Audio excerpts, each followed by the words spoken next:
As with all things, it is best to begin with the beginning, the creation.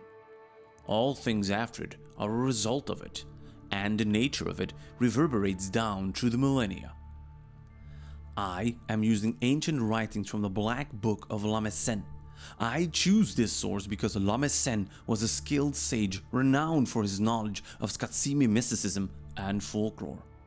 In his time, he collected vast stores of knowledge from diverse places and had a unique genius for distilling the essence of things from a vast array of different sources. He describes the creation of our universe in the following terms. Before the beginning, there was void, nothing, no flesh, no rock, no air, no heat, no light, no dark. Nothing save a single perfect pearl. Within that pearl dreamed a mighty, unfathomable spirit, the One, Anu. Made of shining diamond, Anu was the sum of all things good and evil, light and dark, physical and mystical, joy and sadness, all reflected across the crystalline facets of its form, and within its eternal dream state, Anu considered itself all of its myriad facets. Seeking a state of total purity and perfection, Anu cast all evil from itself. All dissonance was gone. But what of the cast-off aspects of its being? The dark parts, the sharp, searing aspects of hate and pridefulness. Those could not remain in the state of separation, for all things are drawn to all things. All parts are drawn to a whole. Those discordant parts assembled into the beast. The dragon, Tatamet, was his name, and he breathed unending death and darkness from his 7 devouring heads. The dragon was solely composed of Anu's cast-off aspects. The end sum of the whole became a singular evil, the prime evil, from which all vileness would eventually spread throughout existence. Those separated beings, Anu and the dragon, were bound together within the pearl-shadowed womb. There, they warred against each other in an unending clash of light and shadow for ages uncounted.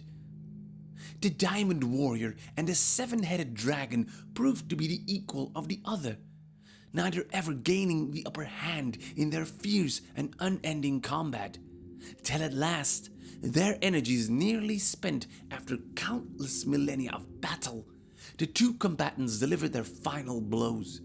The energies unleashed by their impossible fury ignited an explosion of light and matter so vast and terrible that it birthed the very universe all around us.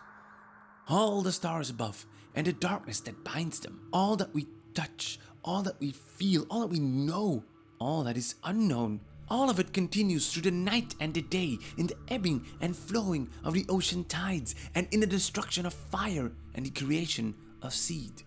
Everything of which we are aware, and that of which we are utterly unaware, was created with the deaths of Anu and the dragon Tatamet.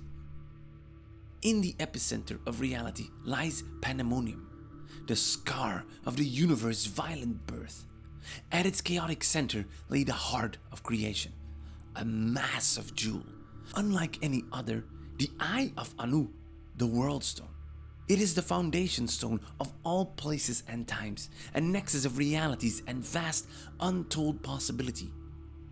Anu and Tatamet are no more, yet their distinct essences premated the nascent universe, and eventually became the bedrock of what we know to be the high heavens and the burning hells. Anu's shining spine spun out into primordial darkness, where it slowed and cooled. Over countless ages it formed into the crystal arc, around which the high heavens took shape and form. Though Anu was gone, some resonance of it remained in the holy ark. Spirits bled forth from it, shining angels of light and sound who embodied the virtuous aspects of what the One had been.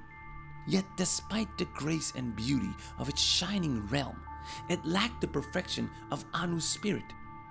Anu had passed into the benevolent place beyond this broken universe, a paradise of which nothing is known, and yet represents perhaps the greatest kept secret of creation.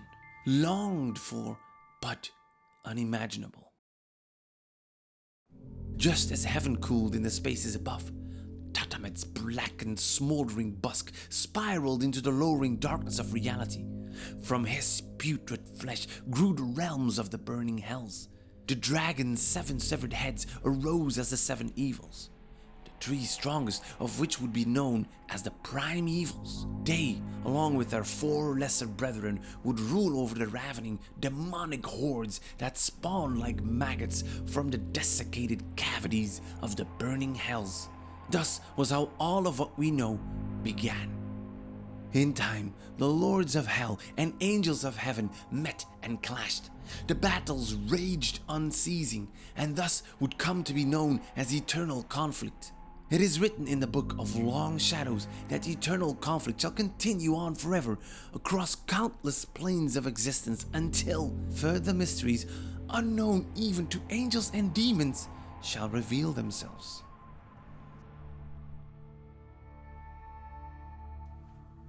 Over the millennia, many scholars have interpreted this in the various ways. Some, especially in the primitive tribes who look to the sky for their understanding of the universe, view all this as a literally true. They believe that Anu's spine is a physical object in the universe, that demons are born from the rotting flesh of Tatamet. Other scholars and mystics take this less literally and perceive the telling of Anu and Tatamet's battle as an elaborate metaphor for good and evil, and the constant warring dynamic seen among the forces of nature.